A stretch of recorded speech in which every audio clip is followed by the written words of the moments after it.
là, on part de 42%, et on dit même que 26% ont supprimé l'application de leur téléphone. Ça montre on va dire un cycle de fin de Facebook. Il y a quand même beaucoup d'utilisateurs, on va le voir après, mais on voit que Instagram prend la place sur les jeunes générations et commence à se standardiser. Aujourd'hui, Instagram, on va le voir, c'est un 1 milliard d'utilisateurs mensuels, ce qui est énorme, c'est un sixième de la population mondiale, mais ils ont gagné 200 millions d'utilisateurs actifs en une année, ce qui est assez énorme, et il y a beaucoup de choses à faire ici. Le temps moyen, Facebook, on passe en moyenne, c'est 42 heures par an. Par journée, sur Instagram, on est à 24 minutes par jour. Les personnes qui ont entre 18 et 25 ans, et même de 25 à 34, ils passent encore plus de temps. On parle de 32 minutes. Là, on voit qu'il y a une vraie mutation. Les gens ne fuient pas Facebook parce que Facebook est encore utilisé, mais les gens commencent à l'utiliser parce qu'ils ont un petit peu marre par rapport à ce qui s'est passé par rapport à Facebook, par rapport aux fake news, plein de choses comme ça. Et donc, on est en train de changer un petit peu d'air. Même si j'annonce un peu comme ça, je dis que c'est le déclin de Facebook, quand on regarde, il y a quand même 2 milliards d'utilisateurs actifs.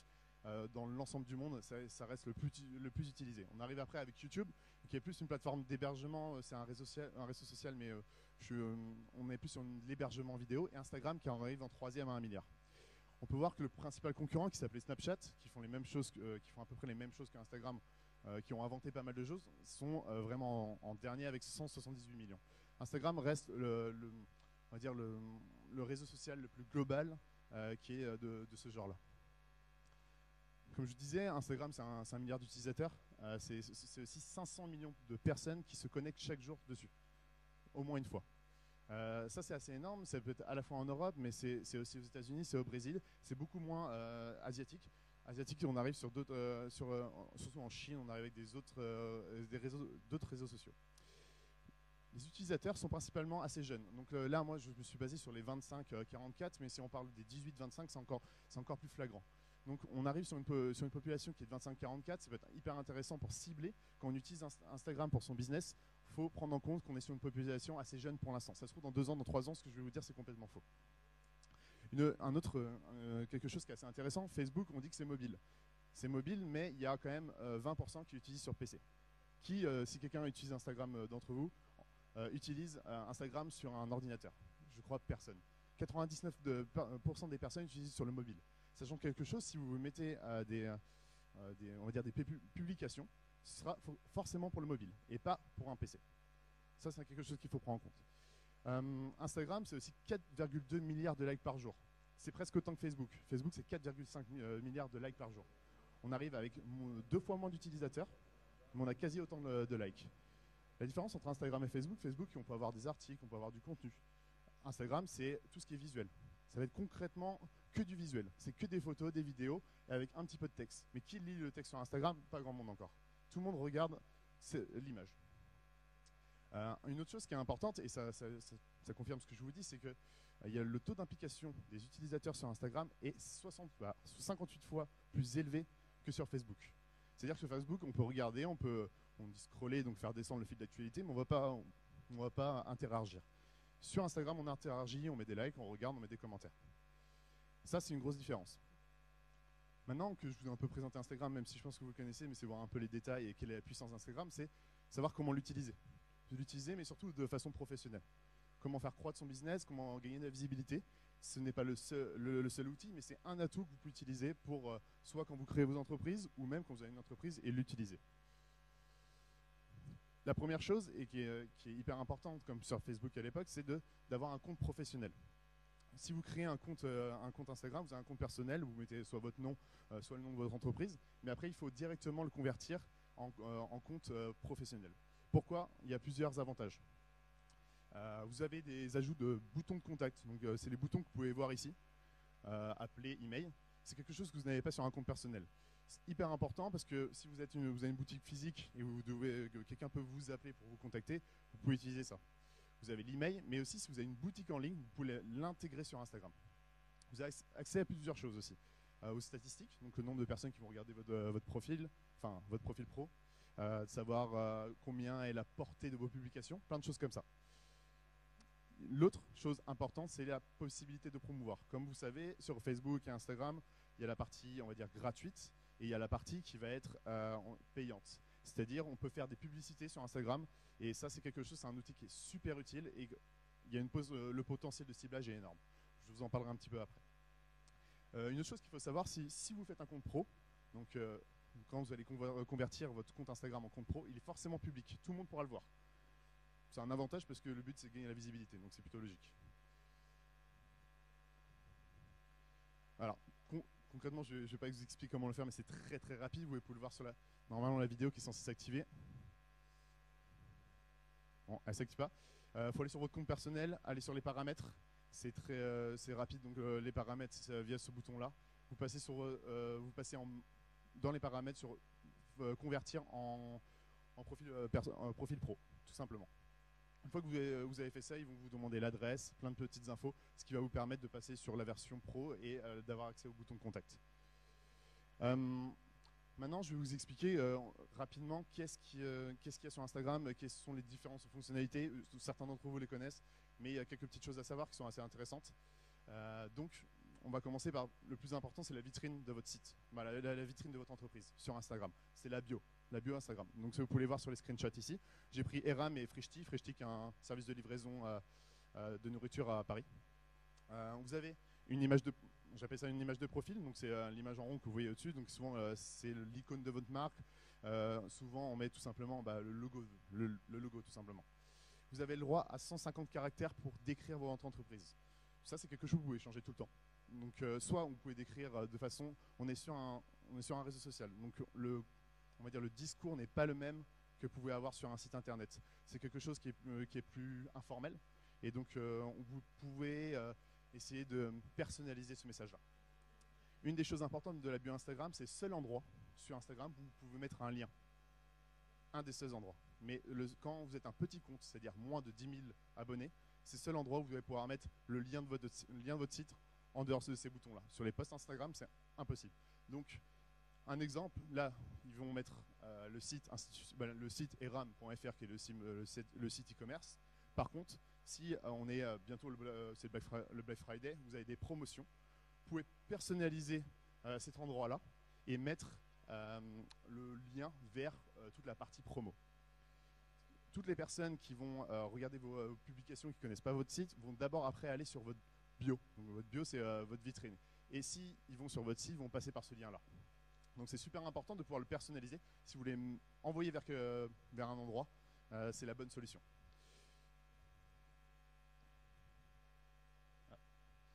Donc les posts Instagram, je pense que tout le monde connaît, c'est l'équivalent de la publication Facebook. C'est très simple, c'est que des images et des vidéos. Personne ou très peu de gens regardent la partie écrite. Quand je dis ça, je grossis un peu le trait, mais tout le monde regarde les images, regarde si c'est joli, c'est vraiment du contemplatif. Si quelqu'un est vraiment intéressé par vos publications, il va commencer à lire ici. Donc vous avez le droit à un descriptif qui est sans limite. Par contre, il n'y a que 2 lignes visibles si vous n'appuyez pas sur suite. Donc si vous avez des informations à mettre très importantes sur votre post, mettez-les dans les 2 premières lignes. Après, s'il y a d'autres descriptifs un peu plus longs, par exemple pour un jeu concours, vous pouvez les mettre en dessous. Mais par exemple, si on fait un jeu concours, il faudrait peut-être l'indiquer dans les 2 premières lignes pour que l'objet du post soit compris par tout le monde. Et ce que je disais tout à l'heure, vous avez un post, mais c'est impossible de rajouter un lien. Vous ne pouvez pas renvoyer vers un lien, ce n'est pas possible. Quelque chose d'important, c'est que Instagram a modifié même l'univers du retail. Le retail, c'est l'e-commerce, mais aussi les hôtels, c'est les magasins. Instagram a fait que les magasins s'adaptent, le design des magasins, le design des hôtels vont s'adapter par rapport à Instagram pour faire des belles publications et pour se mettre en avant. Surtout, on va dire, là c'est un hôtel branché qui s'appelle Mama Shelter, on peut voir, qui s'est très appuyé sur la partie esthétique et sur les couleurs. Instagram, ça a avant tout les couleurs et le visuel. Vous pouvez voir que ça, c'est parfait pour une publication. Là, elle est en paysage, mais elle sera en carré.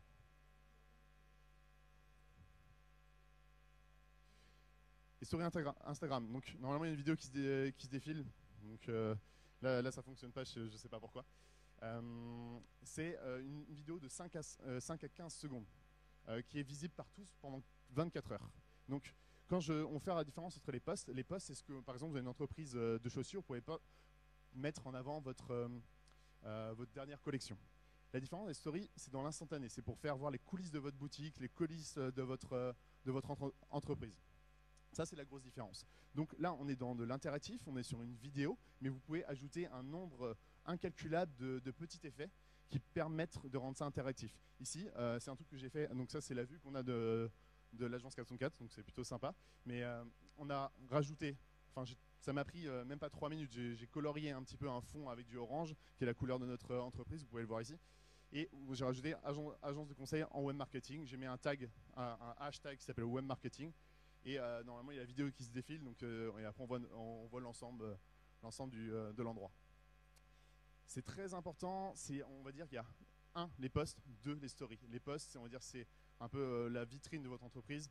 Et les stories, c'est les coulisses. Et ce que aiment les gens, c'est de voir en dessous, dans les coulisses, en backstage de votre entreprise. Parce qu'on vous parlez différemment et concrètement à votre clientèle.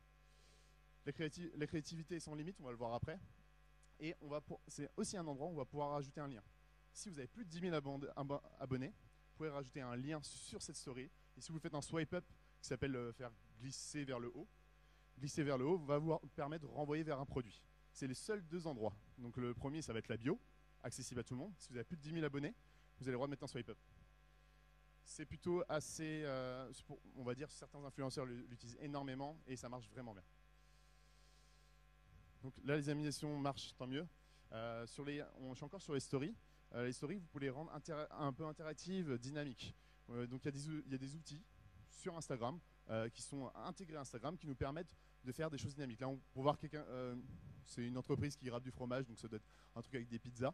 Et on peut voir qu'il râpe dans un sens et qu'il revient dans l'autre. Ça, c'est un effet, ça s'appelle l'effet boomerang. Instagram, c'est un réseau social, mais c'est aussi un outil pour faire de la vidéo simplement. Si vous ne savez pas tout simplement de faire du montage, vous pouvez le faire avec Instagram rapidement. Vous pouvez aussi ajouter des musiques, donc c'est quand même assez sympa par rapport à une publication, une story normale. C'est mettre de la musique en plus de votre activité ou je ne sais pas, si vous présentez telle chaussure dans un tel environnement, il y a de la musique, ça donne un effet sonore et c'est assez sympa. Vous pouvez aussi ajouter des sondages, des post-it. Donc les post-it, c'est ce que vous voyez au Clean Your Body. Donc vous pouvez le personnaliser un maximum. Vous pouvez voir, c'est très visuel et ici on peut voir ce qui se passe où vos produits et c'est assez animé. C'est ça la grosse différence par rapport à Facebook, c'est que Facebook il y a des vidéos, des images. Là on a des stories qui sont animées et qui sont interactives. Vous pouvez voir avec le sondage, c'est encore plus intéressant. Il y a quelque chose que les gens font pas tous les gens font la différence, c'est entre les hashtags et les tags. Si on peut voir ici, non, là il n'y en a pas, mais tout à l'heure, donc le hashtag c'est avec le dièse, ça permet c'est les mots-clés, c'est un truc assez connu maintenant dans les réseaux sociaux, sur Facebook, sur Twitter, partout. C'est pour décrire votre post. Vous avez un post par exemple sur un canapé, vous pouvez mettre canapé vert, le nom de votre canapé, plein de choses comme ça. Là, pour l'agence 404, je mettrais web marketing, digital stratégie, Instagram, donc ce qu'on fait actuellement. Par contre, un tag, à la différence, c'est pas un mot-clé qui va décrire votre entreprise ou votre poste, mais c'est taguer une personne. Donc là, on va taguer soit une entreprise, donc le partenaire avec qui on travaille ou quelque chose comme ça, ou notre entreprise, ou taguer une personne physique, Damien Noblet. C'est bien important de faire la différence parce que taguer ses partenaires, ça permet de gagner en visibilité.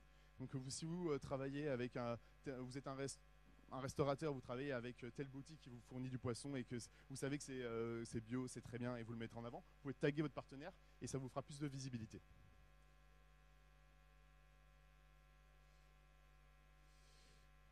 Instagram a développé depuis juin 2017 une nouvelle fonctionnalité qui s'appelle Instagram Shopping. Ça, je parle un peu aux retailers, aux e-commerçants ou même des personnes qui ont des boutiques. Si vous avez une boutique en ligne, vous pouvez relier sur votre profil Instagram tout simplement l'ensemble de vos produits. Donc si vous faites une publication, vous pouvez voir là une publication avec un canapé.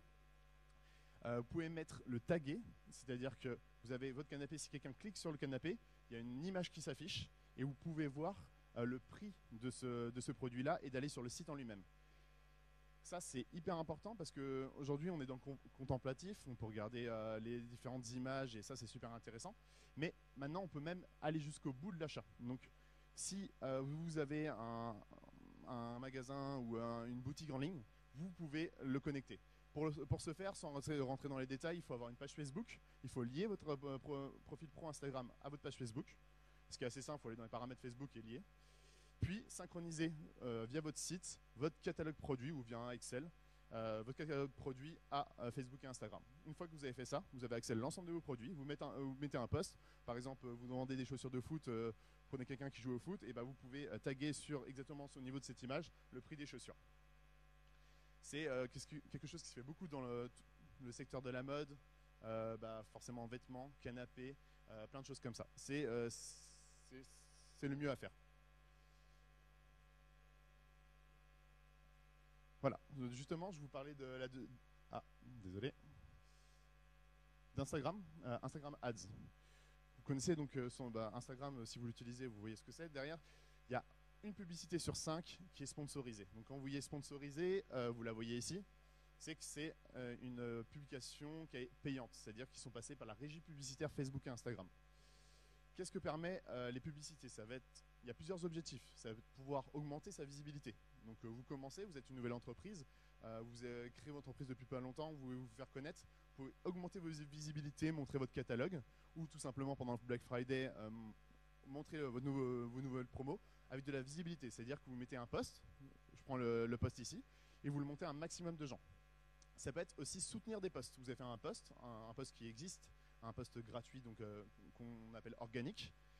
Une fois que vous l'avez posté sur votre Instagram, et vous pouvez, ça s'appelle booster. Quand vous avez un compte professionnel, vous pouvez voir, il y a le bouton booster, ce qui permet de gagner en visibilité sur un ciblage précis de personnes. Une autre chose, et ça rejoint un peu Instagram Shopping, c'est que vous pouvez vendre des produits. Donc tout simplement, vous avez un post avec des chaussures, vous pouvez aussi faire de la publicité sur celui-là et cibler les personnes. L'avantage de la régie Facebook et Instagram, quand je dis Facebook et Instagram, c'est la même entreprise au-dessus, et ils ont la régie est commune. Donc il faut aller sur le site là qui est business.facebook.com, et l'avantage c'est que c'est le ciblage le plus précis qui existe au monde quasi. Pourquoi? Parce qu'à chaque fois que vous faites des actions sur Instagram ou sur Facebook, sur des j'aime, sur ce que vous aimez, cette entreprise-là sait exactement quels sont vos intérêts, où vous achetez, ou plein de choses comme ça. Ce qui permet de définir un ciblage démographique au niveau de l'âge en fonction de vos intérêts. Si quelqu'un qui est fan de mode, qui a un intérêt pour les chaussures ou pour les sacs, et on peut le cibler assez facilement via la régie Facebook. Il faut définir un budget. C'est quelque chose qui n'est pas forcément simple à faire. Soit il y a deux façons, soit on le fait via des tutos sur internet, mais il faut apprendre et c'est pas facile, soit on fait appel à une agence web marketing. Il y a ces deux mondes-là. Quand on fait une entreprise, c'est un moyen d'apporter du trafic et des fois de vendre qui est assez intéressant. Vous pouvez voir cette publication qui est assez bien faite. C'est écrit sponsorisé et on voit le bouton en savoir plus qui ramène vers le site. Et là, il y a un code promo qui permet de tester une première fois ce pressing livré à domicile. Ça, c'est une publication basique, mais qui est plutôt bien faite parce qu'on voit exactement de quoi elle parle, pressing livré à domicile. Tout le monde sait de quoi parle cette publicité. Maintenant, on va passer un peu sur on va dire les 8 règles. Les 8 règles pour bien utiliser Instagram. Il faut se positionner. Déjà, quand on utilise un réseau social, il faut savoir qu'on parle à une population bien précise. C'est-à-dire, là, on est sur du ciblage de 18 à 40 ans. Et il faut avoir sa marque de fabrique. On voit que Instagram, c'est des couleurs. Ici, ils ont basé sur le noir. Très intéressant, ça permet de se distinguer par rapport aux autres. Il faut aussi fidéliser vos abonnés. C'est comme sur Facebook, il faut poster régulièrement des choses intéressantes, du contenu qualitatif. Une autre chose, c'est interagir avec ses internautes. C'est pas juste poster des publications. Ça va être à la fois faire des jeux concours, les faire intervenir. Par exemple, vous êtes un éditeur de livres. Vous proposez quel sujet serait plus intéressant à traiter. Vous faites un sondage. Et sondage, on dit oui, ce thème est plus intéressant qu'un autre. Vous pouvez aussi tout simplement remercier parce que des fois, c'est des ambassadeurs de votre marque. Plein de choses. Instagram, c'est aussi l'instantanéité. Donc, je vous recommande de géocaliser vos photos parce que les personnes qui suivent votre entreprise veulent savoir être dans le back, un peu les coulisses de votre entreprise. C'est assez important parce que si vous êtes présent à tel événement, vous vous positionnez sur cette localité, vous apparaîtrez dans l'Explorer Instagram. L'Explorer Instagram, c'est le petit bouton recherche. Une autre chose, c'est qu'il faut avoir et définir des hashtags réguliers. Donc réguliers qui représentent votre entreprise. Une entreprise, on va dire, là je vais prendre l'agence 404, web marketing, Instagram, Facebook Ads, Google AdWords, plein de choses comme ça. Par contre, il faut aussi avoir des hashtags pour des posts en particulier. Si vous avez un post qui traite d'un canapé, vous pouvez mettre canapé, même si votre entreprise est sur l'ensemble de l'ameublement blanc, il faut aussi le préciser sur le canapé, parce que ça, c'est l'intérêt de votre post. Si vous êtes bien positionné et que vous êtes dans l'intérêt des gens qui vous suivent, vous pouvez passer sur l'onglet Explorer. L'onglet Explorer, c'est l'ensemble, c'est pas le fil d'actualité, mais c'est l'ensemble des publications qui sont via la petite loupe. Et si on met un hashtag et que ça correspond par rapport à canapé, comme je vous disais tout à l'heure, vous passez sur cet endroit-là. Ça augmente votre visibilité et donc vous avez plus de vues sur votre post. Donc vous pouvez atteindre un maximum de personnes. Une autre chose, et Instagram est connu comme ça, avant c'était YouTube pour les influenceurs, c'est encore YouTube, mais Instagram est encore plus connu. Il y a plusieurs types d'influenceurs. Les influenceurs, vous connaissez tous, qui sont des énormes stars, on peut parler de Neymar ou plein de choses comme ça, ou des micro-influenceurs, il y en a énormément. Et c'est super important pour votre entreprise. Par exemple, si on prend une entreprise qui vend des poussettes, vous pouvez trouver des influenceurs qui traitent pas des poussettes, mais de l'univers bébé. Je pense à Papa Croach. Il n'a pas énormément d'abonnés, mais il en a 100 000, ce qui est quand même intéressant. Et vous pouvez travailler avec ces personnes-là. Par exemple, si demain je veux vendre des poussettes, je pourrais travailler avec cet influenceur-là, c'est pas la personne qui est sur la photo, mais Papa Croach, et lui dire, on prend contact et on peut mettre en avant ce produit-là. Et il le met en avant, et l'avantage, c'est qu'on va avoir une meilleure visibilité. C'est que les personnes qui suivent Papa Croach aiment cette personne-là, parce qu'il les suit pour une bonne raison. Et lui va relier votre information. Ça coûte des fois moins cher que certaines pubs et ça donne un gros boost sur votre image. C'est très très intéressant d'utiliser ça et c'est pas si compliqué finalement. Les prochaines évolutions Instagram. Instagram, ça évolue très rapidement. Par exemple, déjà, on va dire le fondateur d'Instagram a quitté Facebook il n'y a pas longtemps. Ça évolue dans tous les sens, les connexions avec Facebook sont très rapides. Maintenant, il va y avoir une nouvelle application qui n'est pas encore sortie, mais ça a été détecté par certains développeurs et aussi mis en avant sur le blog du modérateur qui est un site sur les digital news. Il va y avoir une application Instagram Shopping. Donc c'est par rapport à ce que je vous disais tout à l'heure, qu'on a une boutique en ligne, il y aura une application qui sera dédiée à Instagram Shopping. Donc les personnes qui veulent acheter via Instagram ou qui veulent regarder des produits via Instagram pourront le faire. Je ne sais pas la date de la sortie ni rien, c'est quelque chose qui va sortir. L'autre, c'est de pouvoir regram. Alors regram, c'est reposter des posts Instagram ou des stories Instagram sur Instagram en lui-même. Aujourd'hui, c'est une application tierce, mais ça va être intégré au sein d'Instagram. C'est-à-dire qu'on pourra le faire tout simplement comme les boomerangs ou les effets de filtre que je vous ai montré tout à l'heure. Donc, il y a encore plein de... Le but d'Instagram, c'est de rester très interactif, ludique, et ils vont faire évoluer cette partie-là, c'est sûr.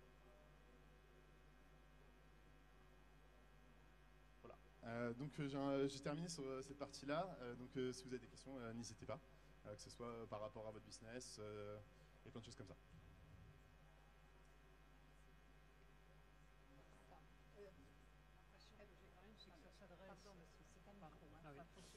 L'impression que j'ai quand même, c'est que ça s'adresse à des entreprises qui ciblent des consommateurs finaux, pas des entreprises dont les clients sont elles-mêmes des entreprises. Oui, alors on est plus sur du B2C, clairement.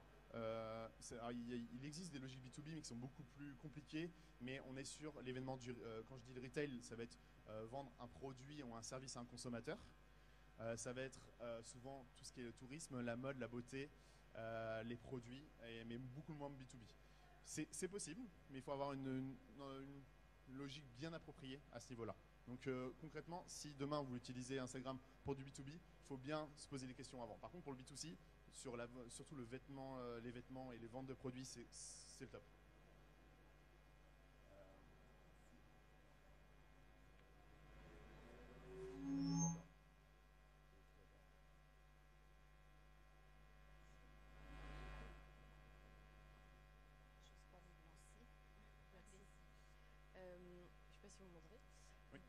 Vous parliez des influenceurs et du fait qu'il y ait beaucoup de micro-influenceurs. En tant qu'entreprise, comment on choisit de bons micro-influenceurs, sachant toutes les options qu'il peut y avoir pour augmenter nos abonnés, enfin le nombre de nos abonnés. Je ne sais pas si ma question est très claire. Je pense avoir compris. Ok. Vous me dites hein, si je me trompe. Oui, bien sûr. Un influenceur, c'est comme un ambassadeur. Ça va être quelqu'un qui va représenter votre marque ou votre produit. Donc, il y a deux choses à faire. Il va voir ciblé quel influenceur correspond à votre cible. Si vous utilisez, vous contactez un influenceur qui a très peu de personnes en commun avec votre cible, c'est une mauvaise idée. Donc, déjà, ça va être choisir lesquels sont intéressants. Après, vous allez voir combien de followers il a. S'il a 3 millions ou 4 millions, si c'est une petite entreprise, ça va être peut-être trop cher. Donc on va peut-être aller sur un micro-influenceur qui est un peu plus, qui a moins de followers et qui est plus accessible, où là, on va pouvoir faire des mini-contrats qui sont plus simples et déterminer avec lui un prix de poste ou par exemple, si c'est un produit qu'on veut mettre en avant, lui donner le produit en question. Donc il y a pour moi deux étapes, savoir s'il est dans bon ciblage. Donc tout simplement il faut regarder sur son profil, voir qu'est-ce qu'il poste et les personnes qui le suivent. Donc on ne peut pas savoir exactement, mais c'est quand même un bon moyen, donc une sorte de benchmark à ce niveau-là. Puis regarder le nombre de followers et après définir une stratégie, combien je suis prêt à investir pour combien de visibilité. Une autre chose qui est importante si vous contactez un influenceur, c'est de bien mettre un cadre à ce niveau-là. Dans le sens où vous allez déjà, il faut établir un contrat, c'est plus simple. Et dans un second temps, il faut bien définir le post et relire le post qu'il va publier. Il ne faut pas le contacter et lui dire publier un post et vous faites ce que vous voulez avec ce post-là. Il faut bien le relire et savoir bien que ça renvoie vers votre site ou plein de choses comme ça. Super important parce que sinon, votre post il aura la visibilité, mais vous ne pourrez pas savoir si ça renvoie vers votre site. Une chose importante, c'est que souvent, les influenceurs ont plus de 10 000 abonnés. Donc eux, ils peuvent mettre un lien dans leur story qui renvoie directement vers votre site. Il ne faut pas oublier qu'Instagram, le but, c'est pas d'acheter sur Instagram, c'est un moyen d'amener vers votre site internet ou vers le physique si vous avez une boutique. Donc, faut bien. Est-ce que ça répond à peu près à la question ? Oui, tout à fait. Et c'était aussi la notion d'engagement. Oui. Comment on peut vraiment mesurer l'engagement des abonnés envers ces micro-influenceurs pour qu'après ça puisse booster notre... Tout simplement, pas tout simplement, mais faut regarder l'ensemble des posts. Les posts, si il y a énormément de likes, énormément de commentaires, on peut voir que c'est une population engagée. Un bon influenceur fait intervenir sa population, ses followers. C'est-à-dire qu'il va faire souvent des jeux.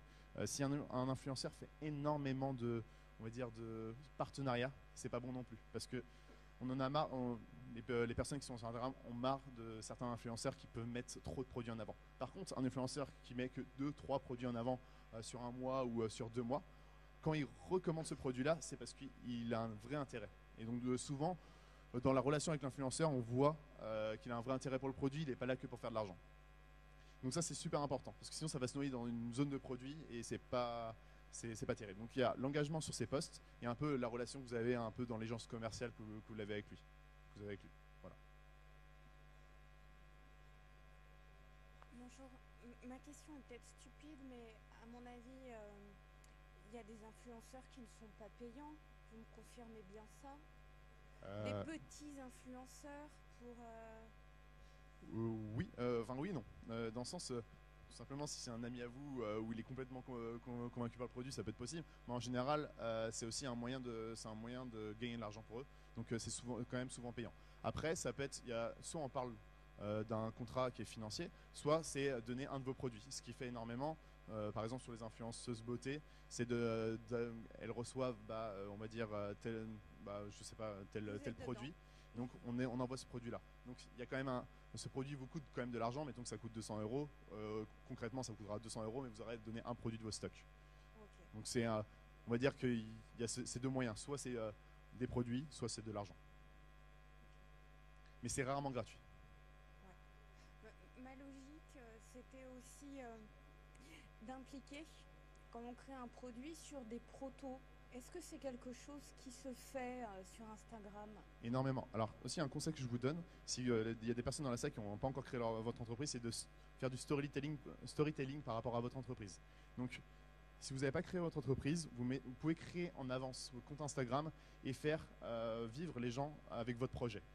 Par exemple, je prends un exemple, si je crée une entreprise d'édition livre pour enfants et que je veux traiter de certains sujets qui pourraient être plus intéressants, je pourrais faire un sondage Instagram un peu comme ici, mettre un livre, un thème ou un autre, les faire réagir, lequel vous intéresse le plus, et après d'écrire sur ce thème-là. Donc c'est hyper intéressant de les faire interagir. Donc je finis par une autre question. Oui, il n'y a pas de problème. On peut faire des jeux concours? Comment? Est-ce qu'on peut faire des jeux concours? Oui, bien sûr. Oui.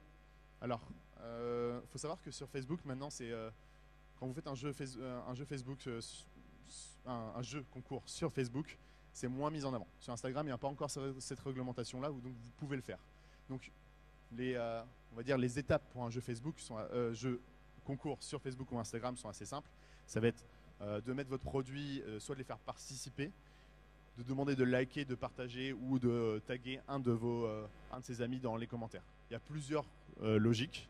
Souvent, c'est faire gagner quelque chose. Il faut rédiger des règles de jeu concours. C'est assez simple, ça vous permet de gagner en visibilité, des fois de vous faire gagner des abonnés. Donc tout simplement, vous demandez à des personnes de s'inscrire à votre page et de taguer un ami sur ce post-là, et il fera partie du jeu concours. Donc ça se fait complètement et c'est une logique pour gagner des abonnés.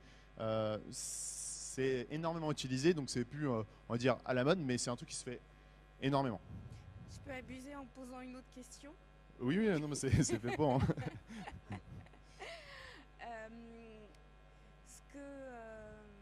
Ah, j'ai perdu mon idée. Ah. Bah, tant pis pour moi. Bah, pas de problème.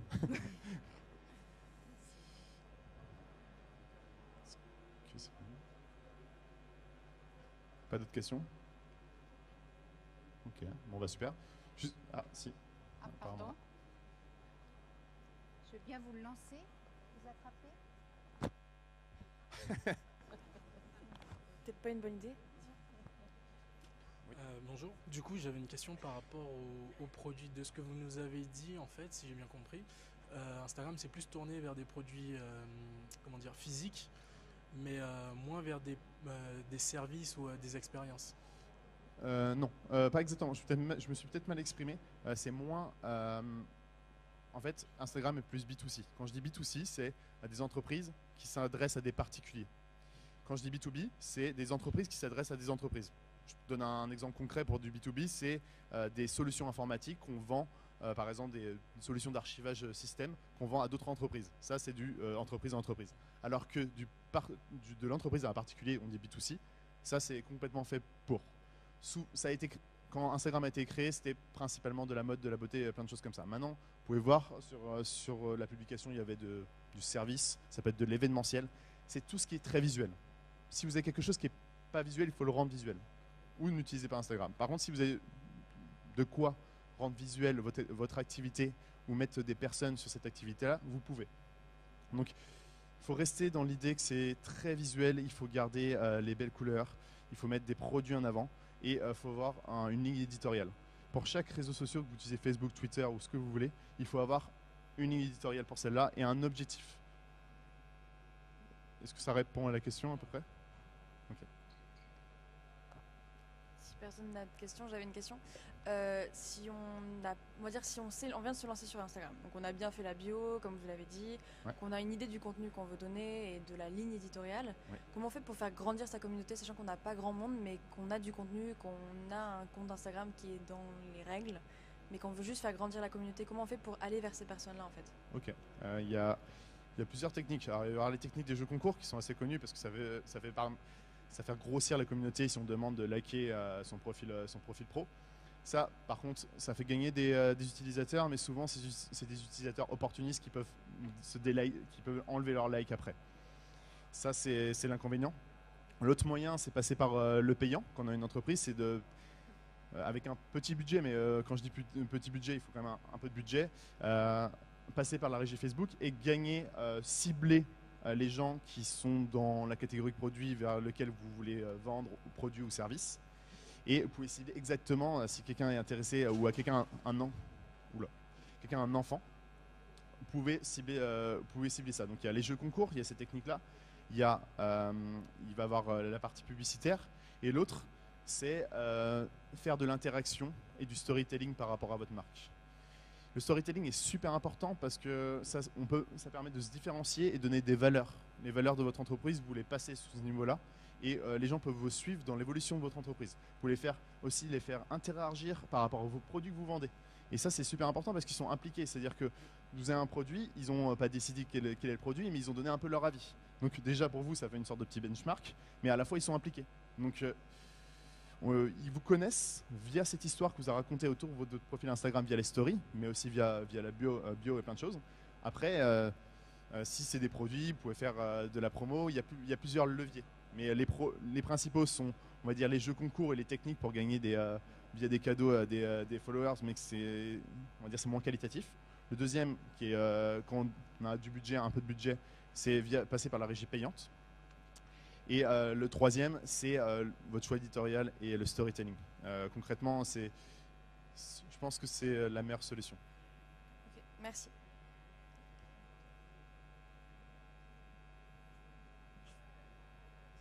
Vous êtes sûr? Ok. Alors si vous avez d'autres questions, n'hésitez pas, Damien reste là encore un petit peu après. On est obligé de passer la main pour la prochaine conférence. Merci à tous en tout cas pour votre attention et puis vos questions. Et puis encore une fois, on peut applaudir Damien pour sa brillante présentation. Merci beaucoup Damien.